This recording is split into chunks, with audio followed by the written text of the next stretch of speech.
But they had cities of refuge to where if you could make it to that city of refuge, you were good. Wherever you were, if you could make it to that city of refuge, you were good. But see, God is our city of refuge.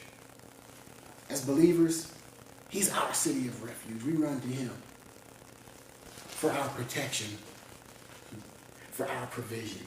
No matter what the storm is, no matter what rises against us, God is our refuge. And He is our strength.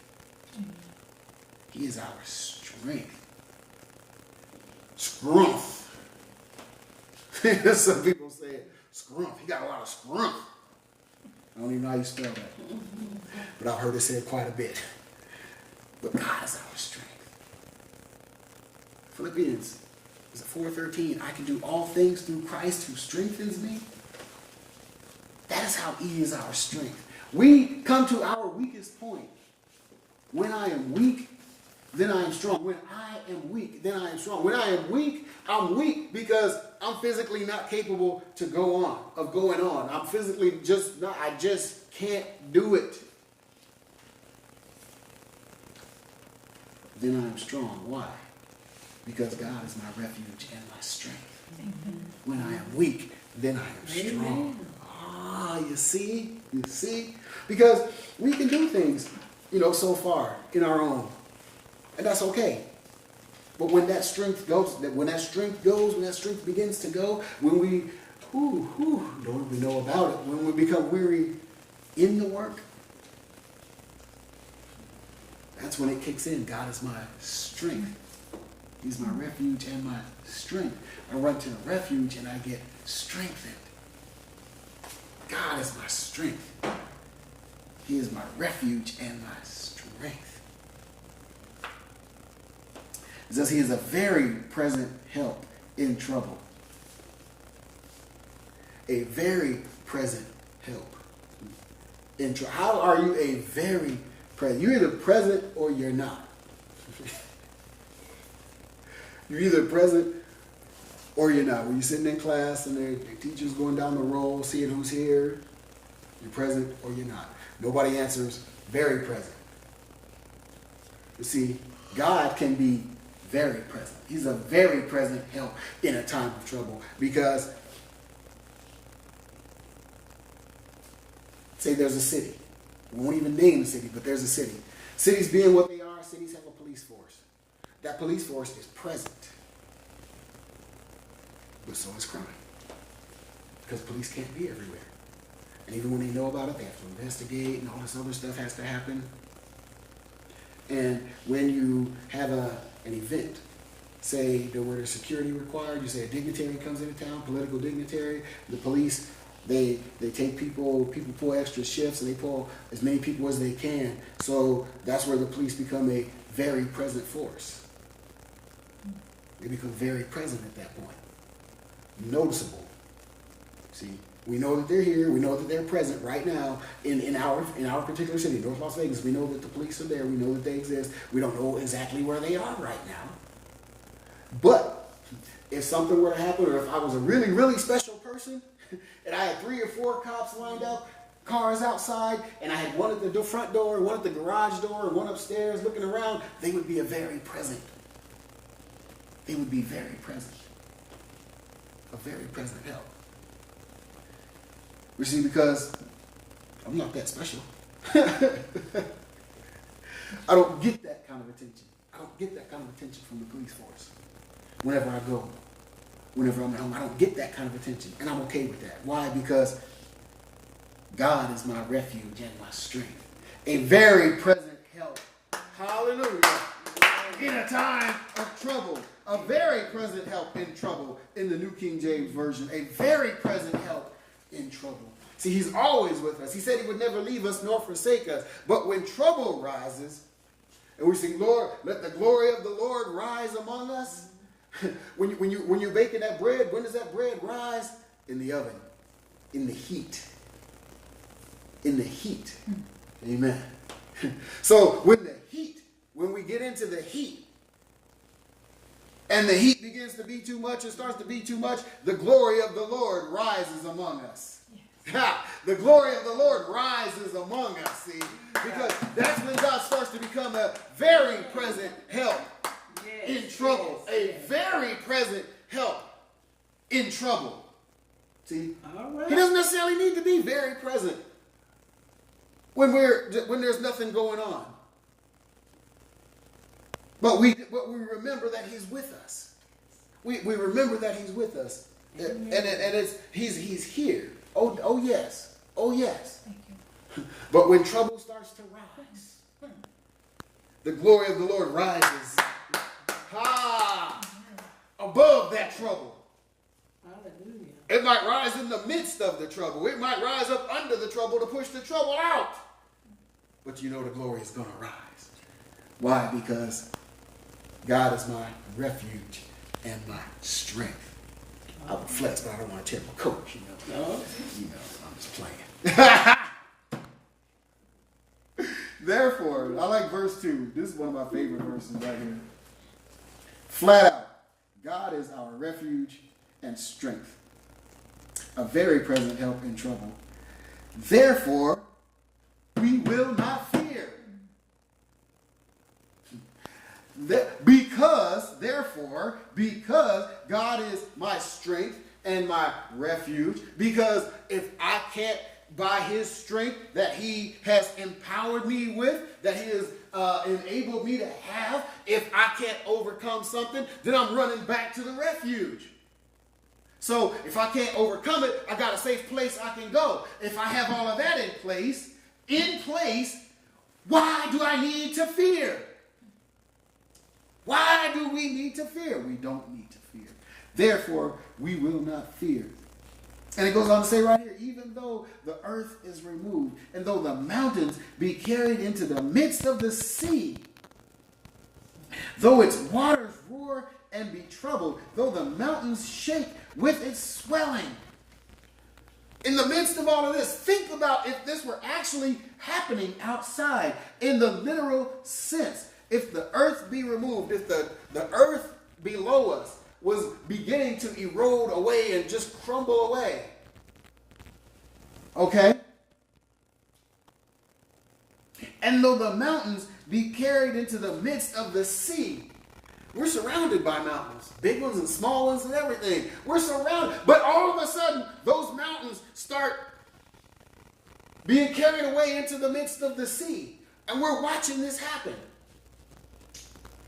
And it's not happening because our faith, we commanded it to happen. But if we just look out, and all of a sudden now the mountains are being carried away into the sea. The ground is crumbling away, the earth be removed. The mountains are being tumbled into the sea, being carried away into the sea. And the waters roar and be troubled. We're not really near any water. Lake Mead, closest reference. But if Lake Mead began to roar and be stirred up in a violent way because of everything that's going on, and though the mountains, the ones that aren't yet being carried into the sea, they're now quaking, they're now shaking with the swelling of the lake and of the waters that's going on, we will not fear. So that's a lot going on. And that's just talking about right now in the external. That we can't control. And that's the big part of the reference that's going on out here. We can't control any of that. We can't control any of that. And if all of that is going on, the earth is crumbling away, the mountains are being carried away, the earth is being removed, mountains are being carried into the sea, and the ones that aren't being carried away into the midst of the sea are being shaked and quaked over here as the waters roar and are troubled. If all of that is going on, where do we as human beings, what safe place do we have to go? We really don't, physically speaking. If all of that is really going on. There's no safe place to go unless we own a helicopter. Not the only safe place, but everybody doesn't own a helicopter. And unless you have one on your roof, your driveway, or you live out at your helipad, you got to get to that helicopter in the midst of everything that's going on. But if all of that is going on around us, the author says, we will not fear. Because God is our refuge and our strength. If all of this is going on outside and we can't control it, and it is the very place where we live that's being rocked and shook the way it is, and it's being deteriorated, and we're watching all this madness and chaos seemingly to go on, we will not fear. We will not fear. That's a declaration. Therefore, we will not fear. Therefore, we will not fear.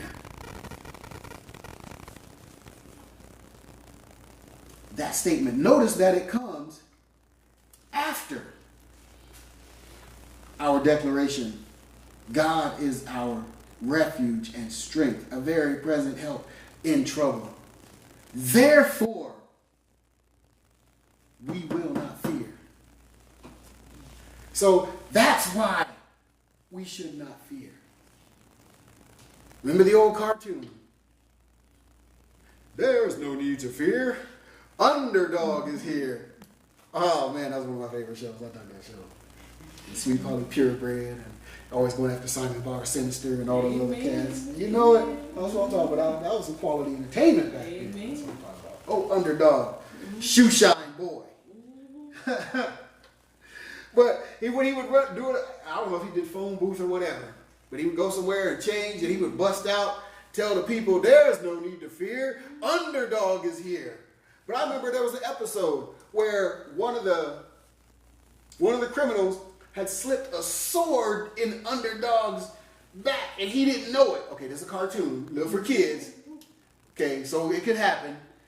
Slipped a sword in his back, in the back of his whatever he was wearing. So whenever he sat down, it was okay. But when he stood up, it would jack his back up. And that was his thing. He said, when I sit, I'm right as rain, but when I stand, I have a stabbing pain. Now, I remember him saying that in the episode, see? But this is the same Underdog that said, there's no need to fear, Underdog is here.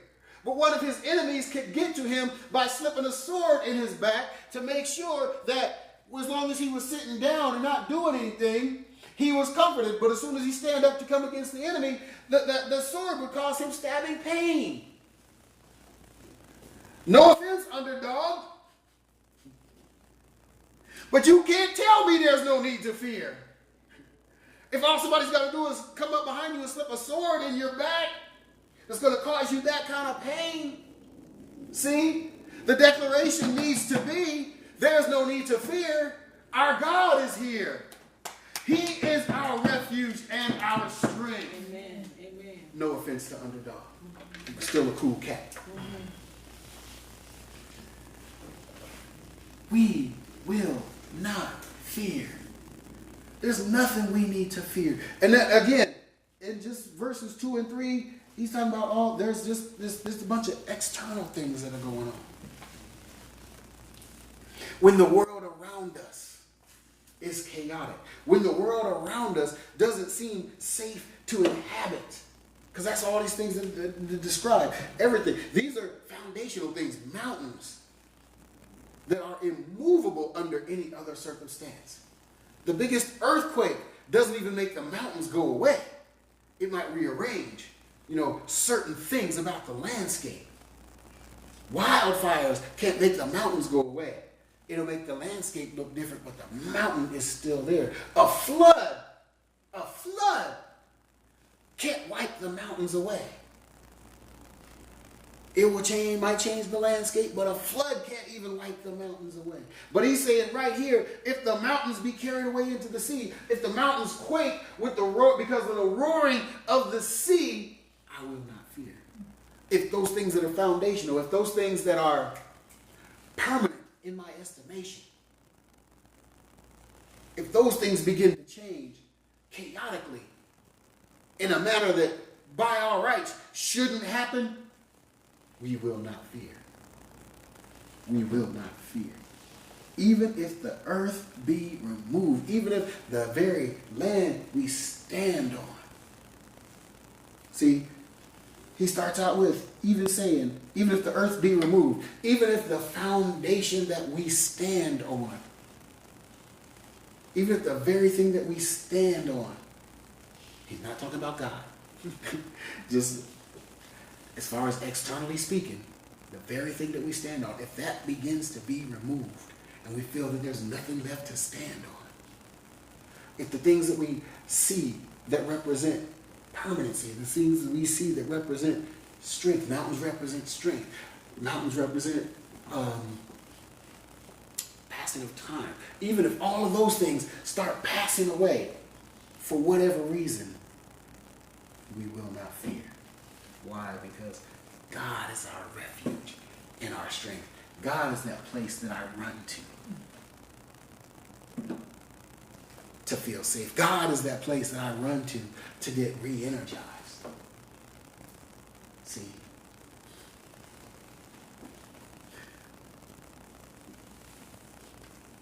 there's a lot of things in our life that tell us that we can count on them.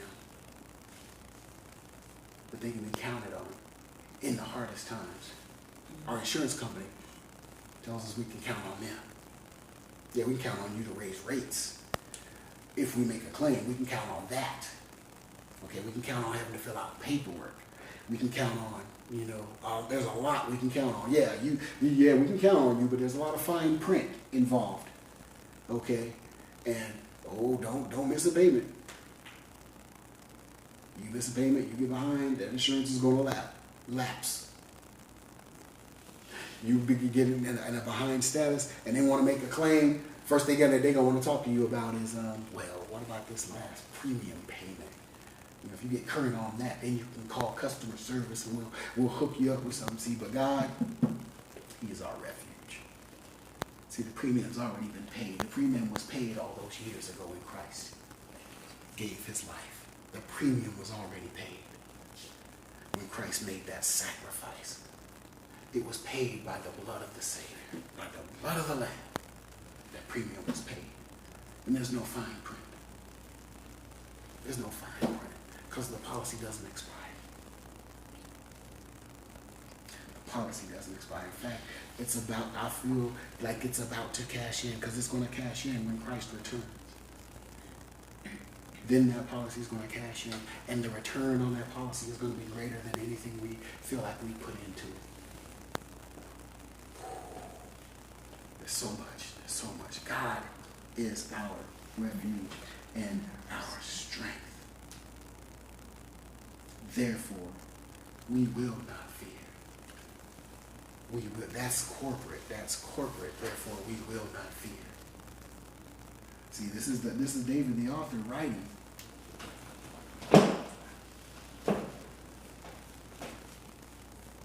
But he's saying we will not fear. We, God's people, God's children. Now, we who make that declaration, God's children, we will not fear. We will, no matter what it looks like, no matter what goes on. In our immediate environment that feels like it's affecting us, we will not fear. We will not fear. See, there are certain cultural conditions that exist today. And it's the mindset of certain people that because these cultural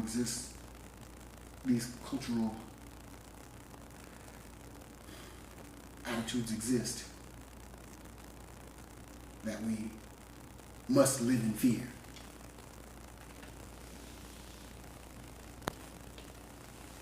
Because certain cultural attitudes exist, because certain things exist, then you have to live in fear for this element of people, this segment of people. You have to live in fear for those people. No, I say no. I say no, because God is my refuge and my strength. We will not fear. We will not fear.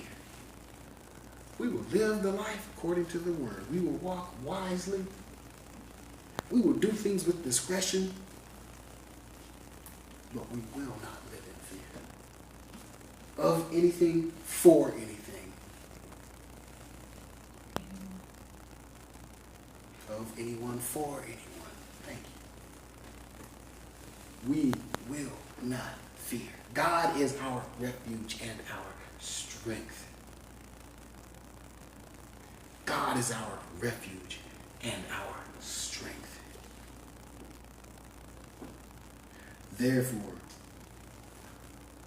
we will not fear. Amen? Amen. Come on, give God some praise.